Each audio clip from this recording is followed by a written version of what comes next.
Hello students, myself BN Singh from solar technology. आज मेरा fourth lecture है। पिछले 3 लेक्चर हैं मैंने फिजिक्स उसके डिफरेंट पार्ट्स फिजिक्स के first chapter that is units and dimensions, उसके बाद एरर्स इन मैनेजमेंट पर मैंने डिस्कशन किया है। आज से मैं शुरू कर रहा हूँ फोर्थ लेक्चर्स में फिजिक्स एंड मैथमेटिक्स। जैसा आप जानते हैं मैथमेटिक्स का बहुत ही वाइटल रोल है फिजिक्स के स्टडी में, उसके अंडरस्टैंडिंग में, उसके अप्लाई करने में और उसको डिस्क्राइब करने में बहुत ही आवश्यक है। इसलिए फिजिक्स के साथ मैथ का नॉलेज होना पहले बहुत ज़रूरी है। इसलिए आज मैं मैथमेटिक्स के बारे में बता रहा हूँ। उसमें specially vectors, scalar and vectors है, और उसके बाद कैलकुलस पर में हम डिस्कशन करेंगे, इंटीग्रेशन एंड डिफरेंशिएशन पर। As you know mathematics is the language of physics. Language of physics, अगर if one has good knowledge of math it becomes easier to understand, describe and apply the physical principles. We are constantly using the techniques of algebra, trigonometries, geometry, as well as vector algebra, differential and integral calculus in the present course. Vectors and scalars. What is a vector? What is a scalar? A scalar has only magnitude, it has only value but no direction, whereas vectors has magnitude along with direction. For example, if a scalar में say one is moving in a direction with a speed of 4 km/h, but there is no any direction has been mentioned, so a speed is considered as the scalar quantity. But when in a speed direction is added, there is no any direction, but direction is added, it becomes the velocity. So say 10 meters per second, someone is going in the west direction, someone going in the north direction, so direction is defined, so it is vector quantity.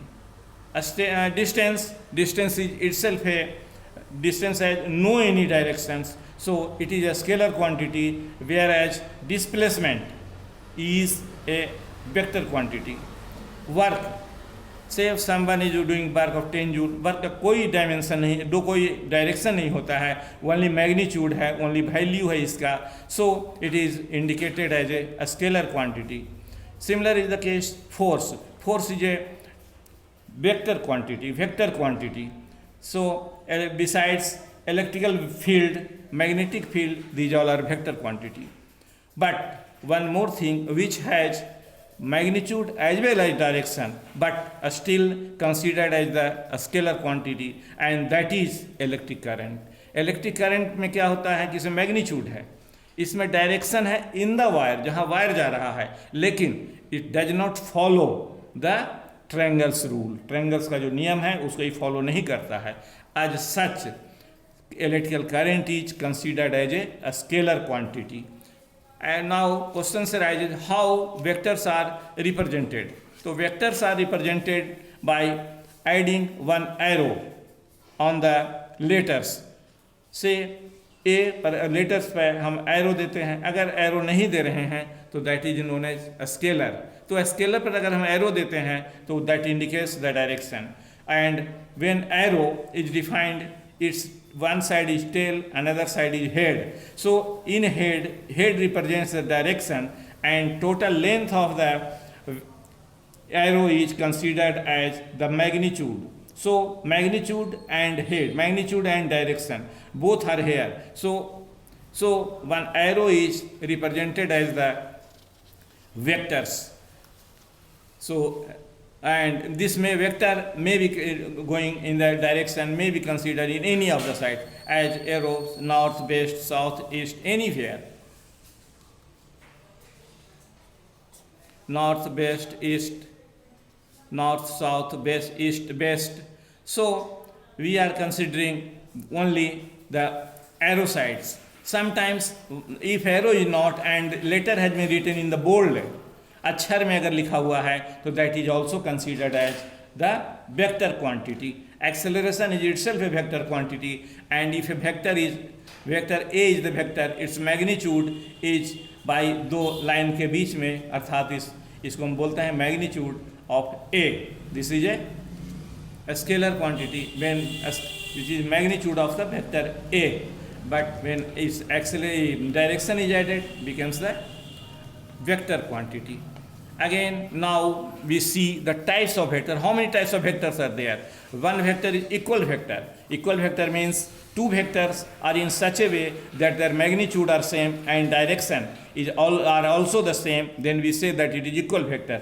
Unequal vectors. What is unequal vectors? Magnitude are unequal, direction is also unequal. So we say it is unequal vector. So the sets of are unequal vectors. What is parallel vector? Then come to third one is a parallel vector. Parallel vector means direction same है, magnitude same है, और दोनों के बीच का angle कितना होगा? जब parallel है तो 0 degree. So it is known as parallel vectors. Anti-parallel vectors. One is going in the another. These two are one is going another one side, another is direction is another side. So between the two angle is 180 degree, 180 degree का angle difference है. So this one is anti-parallel vector. One is coplanar vector. Coplanar is the most important vector, as we are considering the two vectors. Say two vectors are there, and these two vectors और इन a plane. सो कहते हैं coplanar, माने एक plane में अगर दो vector है कहीं रखा हुआ है तो एक प्लेन में होगा. से कहीं एनीवेयर अगर इसको इस तरीक़ा से उठाते हैं तो भी एक प्लेन में आ जाएगा दोनों. सो ये भी एक प्लेन में है. अगर ऐसे करते हैं तो ये भी एक प्लेन में है. इस साइड से अगर घुमा देते हैं तो ये भी एक प्लेन में है. So two vectors are always in a plane. But if we add three vectors are added, so three vectors क्या होगा कि may be a coplanar, may not be a coplanar. Say here three vectors are there, and these three vectors are in a plane. This one is a plane, so this one is a plane. But if one vector out of the three vectors, one is going in the direction is some another direction, so it is not in a plane, it is not a coplanar. So three vectors may be a coplanar and may not be a coplanar. So then comes to concurrent vector. What is a concurrent vector? Concurrent vector is the vector meeting at a point. Two or three vectors if are meeting at a point, one acting, say here we see that F1, F2 and F3, three forces are acting on a point O. So we say that this is a concurrent, meeting at a point. Vectors are, all the three vectors are meeting at a point, so this is known as concurrent vector. And so collinear vector in some linear A and B. So it is in the same direction. It is in the same direction. So it is known as collinear vector. One is zero vector. What is zero vector? Magnitude is 0. One is in एक ही line में मानते हैं कि एक line में है. One is in the one direction, another is in the opposite direction. So total net value of the magnitude is 0. So this is known as zero vector. Its magnitude is 0, but direction is arbitrary in any direction. Last one more is unit vector. What is unit vector? This plays a very important role. Its magnitude is 1. Say some vector is going in such a direction, x direction में. So उसमें हम थोड़ा काट कर एक unit, 1 unit के बराबर हम इसमें से we consider it. 1 यूनिट काट कर हम निकाल लेते हैं. तो इसका मैग्नीट्यूड हो गया 1 and direction is in the same direction. जिस डायरेक्शन से, जिस वेक्टर से हम इसको कंसीडर कर रहे हैं, ले रहे हैं, उसका डायरेक्शन जो होगा वही होगा जो यूनिट वेक्टर का डायरेक्शन होगा. It is always represented by a cap. इस तरीक़े से कैप देकर a x y any cap देकर रिप्रेजेंट करते हैं. But when coordinates are there, इन coordinates x y and z में जो यूनिट वेक्टर कंसीडर होता है that is known I, J and K. So x direction में आई, वाई डायरेक्शन में जे एंड के डायरेक्शन में के. सब ऊपर में एरो देते हैं स्मॉल लेटर में आई जे के लिखकर. One then parallel shift of vector. What is vector? If any vector is given, so it can be parallelly shift any भी, आप जहाँ इच्छा वहाँ इसको ले जा सकते हैं विथ सेम, इसका मैग्नीट्यूड सेम होगा बट डायरेक्शन भी सेम होगा। सिमिलर इज द केस, यहाँ अगर है इसको इधर ले जाना है, यहाँ भी ले जा सकते हैं, इसका जो डायरेक्शन है वही डायरेक्शन रहेगा। ये यहाँ पर दिया हुआ है उसको सीधा घसका करके पैरेलल करके कहीं भी ले जा सकते हैं। So this is known a parallel shift of vector. Now come to angle between the two vectors. Tail से, टेल और हेड के बीच में जो एंगल होता है उस एंगल को हम वेक्टर के बीच का angle between the two angles कहते हैं। यहाँ ए और बी है, दोनों के बीच में 90 डिग्री है, यहाँ दोनों का टेल एक जगह मिला हुआ है। सो दिस इज थीटा बराबर 90 डिग्री है। यहाँ भी वही हाल है, यहाँ हम देख रहे हैं एक 60 डिग्री, दो वेक्टर है उसके बीच में एंगल 60 डिग्री है। जब बैक करते हैं दोनों को बैक करके भी निकालते हैं, इधर 60 डिग्री हो जाए, इधर 320 डिग्री हो जाएगा। उसी तरीके से यहाँ 30 डिग्री है, वन वेक्टर इस दिशा से, दोनों के बीच में 150 डिग्री है। सो लेकिन हम जो स्मॉल जो एंगल होता है that is to be taken into the account. One addition and subtraction of vector, head and tail method. First vector का टेल एंड सेकेंड वेक्टर का जो फर्स्ट वेक्टर का टेल एंड सेकेंड वेक्टर का जो head है, ये दोनों को मिलाने वाला जो लाइन है that is known as resultant. Say A vector is in such a direction, B vector in this direction. So A and C को मिलाने वाला जो लाइन है ए टू से, यहाँ tail and head is called the resultant of this vector. So addition and subtraction of vector, this is the addition of vectors. Say one example is, one is going towards the head, one starts from the A to B, A से B की ओर जा रहा है और यहाँ tell है, यहाँ से B स्टार्ट हो रहा है, B पर गया, B से again came to the here C and C से D पर जा रहा है। सो रिजल्टेंट क्या होगा? रिजल्टेंट फ्रॉम पहला का हेड टेल एंड सेकेंड का हेड को मिलाने वाले, A से D को मिलाने वाला जो रेखा हुआ, वो रेखा को हम फाइनल डिस्प्लेसमेंट बोलेंगे, कितना दूरी तय कर रहा है, that is known as A to D vector. A to D is the final displacement. Exercise some another example is there, one ये पहाड़ पर है, आर्मी लोग हैं साथ में, उसके साथ चलता है, उसका डायरेक्शन होता है, you start A to B तक मूव करता है 4 मीटर, देन B से सीधा डाउन जाता है, नॉर्थ की ओर जा रहा है, सीधा डाउनवर्ड जा रहा है 3 मीटर, उसका फिर बढ़ता है 4 मीटर बढ़ता है उसी डायरेक्शन में, फिर 3 मीटर डाउन होता है। सो कहता है कि टोटल डिस्प्लेसमेंट कितना हो रहा है। तो ए से दोनों को मिलाने वाले जो लाइन हुआ A से D, इसमें देख रहे हैं दोनों पैरेलल है, तो पैरेलल में दोनों को ऐड कर रहा है, 4 and 4 मिलकर 8 मीटर हो गया, यहाँ 3 and 3 मिलकर 6 मीटर हो गया। So resultant is A to D and that is equal to 8 square plus 6 square is equal to AD square बराबर √100 equal to come to 10 metre. Then come to addition of vectors. If A and B are the two vectors to be added whose magnitude A है, B vector का B है, then what is the magnitude of A plus B and what is its direction? Let the angle between A and B is theta. Let एक यहाँ A है और इधर B है, दोनों के बीच का एंगल थीटा है, यहाँ पर थीटा है। So it is easy to see the figure. देखा जाए यहाँ पर, एंड तो क्या कर रहे हैं कि B से पैरेलल में, यहाँ से एक पैरेलल लेकर B से D की ओर आ रहा है, B से D की ओर, this also represents the B and here A, इसको मिला रहे हैं, C से D को मिला रहे हैं, that is representing A। And what is happening here मान लिया कि A और B के बीच का एंगल थीटा है, then this is resultant. So BE और BD के बीच का एंगल भी थीटा होगा, दोनों पैरेलल है। सो से रिजल्टेंट जो A प्लस B जो रिजल्टेंट आ रहा है, उस रिजल्टेंट का A के साथ अल्फा है। अब now see in this triangle क्या हो रहा है भाई, तो ADE ट्रायंगल में क्या है, AD square is equal to AE square plus DE square. AE square is equal to 1 AB plus BE का whole square plus DE square.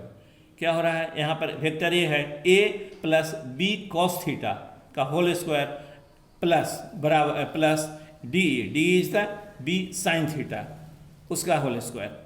So total A plus B is equal to under root, यहाँ देख लीजिए दोनों का इस दोनों का square जब करते हैं तो होता है A square plus B square cos square theta plus 2AB cos theta plus B square sine square theta.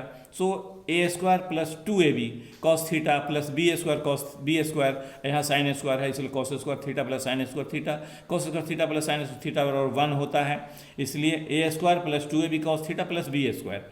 दस magnitude of A plus vector A plus B क्या होगा, under root A square plus B square 2ab cos theta. This resultant A plus B makes an angle alpha with A, माने पहला जो हमारा vector है उसके साथ हमारा जो ये एंगल जो बना रहा है अल्फा है, तो इन दैट वेरी केस क्या होगा इस एंगल में, ये देख लिया जाए तो tan अल्फा बराबर डी ई बटा ए ई, डी ई बटा ए ई बराबर this one is the B sine theta and this one is the A plus B cos theta.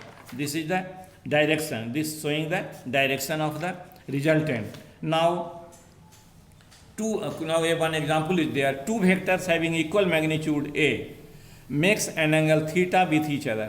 Find the magnitude and direction of the resultant. The magnitude of resultant will be क्या होगा, r बराबर under root A square plus A square plus 2a cos theta बराबर 2a square 1 plus cos theta, यहाँ एक साथ हो गए common ले लीजिए 2a स्क्वायर को, तो 1 प्लस cos थीटा बराबर 2a cos theta by 2। The resultant will make an angle alpha with first vector, इसलिए tan अल्फा बराबर a साइन थीटा बटा a plus a cos theta बराबर 2a sine theta by 2 cos theta by 2 बटा 2a cos square theta by 2 और बराबर tan theta by 2। So it becomes alpha बराबर angle जो है थीटा बटा 2 हो रहा है। दिस इज द रिजल्टेंट का मेकिंग एंगल है। सब्ट्रैक्शन ऑफ वेक्टर के, सब्ट्रैक्शन ऑफ वेक्टर क्या है, मान लें कि ए और बी दो वेक्टर है, उसके बीच में हमको सब्ट्रैक्ट करना है, तो बी को जो हम वेक्टर जो लेंगे रिजल्टेंट जो देंगे ए, बी को हम बैक करेंगे, बी करेंगे तो माइनस बी हो गया, so resultant will be A minus B. Let A and B with the two vectors we define a minus b as the sum of the vectors a and minus b. So to subtract b from a, invert the direction of b and add to a. Now dot product or a scalar product of two vectors, क्या है dot product, a dot b, दो vector उसका जो scalar product होता है a dot b बराबर दोनों का मैग्नीट्यूड a b दोनों के बीच का angle cos theta. a and b are the magnitude of vector a and b respectively, theta is the angle between them, इसलिए dot product of mutually perpendicular vector is zero as cos 90 degree बराबर zero. इसलिए अगर 90 degree पर है तो cos 90 zero होता है, इसलिए cos जीरो हो जाएगा। अगर इस म्यूचुअली परपेंडिकुलर अगर दो है तो उसका डॉट प्रोडक्ट जीरो हो जाएगा। Dot product is commutative and distributive. Commutative क्या है, ए डॉट बी बराबर वेक्टर बी डॉट ए, सही है। डिस्ट्रीब्यूटिव है A dot B plus C, तो A dot B plus A dot C, so this is the distributive. Dot product of two vectors in terms of the component along the coordinate axes, क्या हो रहा है, तो say coordinate axes में x y z में हम x में मान रहे हैं आई J and K, so along the coordinate axis as a बराबर A x I plus A Y J plus A Z K, B बराबर B x I B Y J plus B z K, so एक vector A dot vector B is equal to, दोनों का dot के beach side दोनों को ई कर दीजिए। अब क्या हो रहा है कि अगर दोनों के बीच का जो एंगल है आई 0 डिग्री है and cos 0 is 1, so A x B x हो जाएगा plus A Y B y है और जे एन जे 0 है तो 1 हो जाएगा, तो A Y B Y and plus A Z B Z रह जाएगा, के एंड के बीच का एंगल 0 डिग्री है। अब बाकी जितना 90 डिग्री हो जाएगा, ए से जे को कीजिए या जे से के को कीजिए या के को जे से कीजिए, all will be 90 degree, so in that very case it will be 0, so it will remain 0, so final result will be A dot B बराबर A x B X plus A Y B Y plus A Z B Z. Now cross product और vector product of two vectors, cross product में क्या हो रहा है, दोनों का बीच का एंगल, इस दोनों का बीच का है छोटा एंगल लेते हैं, इधर 360 माइनस थीटा थीटा हो गया है, so A and B are the magnitude A and B and theta is the smaller angle between the two. If theta is the smaller, sine theta बराबर साइन 80 डिग्री बराबर 0, इसलिए vector A cross vector B बराबर 0। If theta is 0 sine theta बराबर 0, cross product of two parallel vectors is 0। इसमें क्या है कि to parallel vector जो है वो 0 होता है, सीधा डॉट प्रोडक्ट्स का इसमें उल्टा है। The direction of A cross B is perpendicular to both A and B, follows right hand thumbs rule. Cross product is non commutative, A cross A vector A cross vector B is equal to minus B cross vector A. Follows distributive law but follows distributive law, A cross B plus C बराबर A cross B plus A cross C, does not follow associative law, cross product जो है, इसलिए A cross C is not equal to A cross B cross C. I cross J बराबर K, जे plus K बराबर आई, के plus cross I बराबर J, but I cross I, J cross I and K cross I, K cross K बराबर zero. यहाँ जे के और आई के बीच में चूंकि 0 डिग्री है, सो साइन 0 0 होता है, इसलिए 0 हो रहा है। Cross product of two vectors in terms of the component along the coordinate axis. So A and B के बीच में जो ये A x I B A Y J and A Z K, B x I B Y J and B K है, इसलिए cross B में क्या होगा कि आई जहाँ 90 डिग्री है वो सब रहेंगे, बाकी सब 0 0 वाले सब साफ हो रहे हैं। जो 0 0 माने आई के बीच, जे के बीच और के बीच में जो है वो सब खत्म हो रहे हैं। आई क्रॉस जे बराबर के, जे क्रॉस के बराबर I and I cross K and J plus K बराबर I. So we are finding, finally we are coming A cross B is equal to इतना आ रहे हैं A Y B Z minus A Z B Y I, A Z B X minus A x B Z J, A x B Y minus A Y B X K. This is the final cross product. Now we come to, as so far the mathematics is concerned, now we are looking just having the formulas of differentiation and integration, which is highly beneficial in calculating the physics problems and beneficial for all mathematics group as well as PCB groups. So you must have remembered, बच्चों आप लोग सब इसको याद रखिएगा, differentiation and integration के formulas को, they are highly beneficials हैं. सो डिफरेंशिएशन ये y बराबर एक्स एन है तो D Y by D X बराबर N X N minus 1, sine X का कॉस एक्स का minus sine X D Y D X, tan X का sec X square X, cot X का minus cos x square x, sec x का tan x cos x का minus cos x cot x, and logarithm of x is 1 by x and exponent of x is exponent of x. Similar constant के साथ में y का D Y by D X है, इसलिए constant अलग हो गया, D Y by D X रह गया है. D Y D X U plus V sum है तो D U by D X plus D V by D T D X, and differentiation of multiplication U V है, so U D V by D X plus V D U by D X, and अगर division है U by V का differentiation निकालना है तो V D Y by D X minus D U by D X minus U D V by D X, and dy by dx बराबर dy du into dy by dx. So this is the differentiation, highly beneficial formula you must have remembered. Then integration formula, what is function of x, इसलिए fx बराबर integration fx dx, sin x का minus cos x का sin x, sec x square x का tan x, cos x square का minus cot x, sec x tan x का sec x, cos x एंड cot x का cos x. Integration F X plus G X D X है, उसका अलग अलग दोनों हो जाएगा, integration F X D X and integration G X D X. X N N minus X N where N is not equal to minus 1, X N plus 1 बटा N plus 1, तो अगर एक्स स्क्वायर है तो कितना हो जाएगा x Q बटा 3. 1x का L N X log X हो गया, एंड 1 बटा एक्स स्क्वायर एक्स का 1 वाई है टेन इनवर्स एक्स वाई है, and 1 Y A square minus X का साइन इनवर्स एक्स वाई है. एंड इंटीग्रेशन कांस्टेंट है C F X D X है तो सी बाहर आ जाएगा, एफ एक्स डी एक्स रह जाएगा जहाँ सी कांस्टेंट्स है. Let F X integration of F X D X बराबर एफ एक्स है, then integration of F C X D X बराबर 1 by C F C X होता है. So this is all about the integration. So we must have my dear friends, बच्चों आप सब याद रखेंगे इसको एंड आगे प्रॉब्लम्स बनाएंगे. हम लोग अगले लेक्चर्स में फिर मिलेंगे और टिल डेट आप लोग सोल्व करके क्वेश्चंस रखिए, प्रॉब्लम्स वगैरह अगर कुछ है डिस्कशन कीजिए. You like it, if you अगर आप पसंद करते हैं तो आई लाइक कीजिए, और ज़रूरत है तो आपको सब्सक्राइब कीजिए, सो दैट कि we will meet again and again. Thank you till time, thank you very much.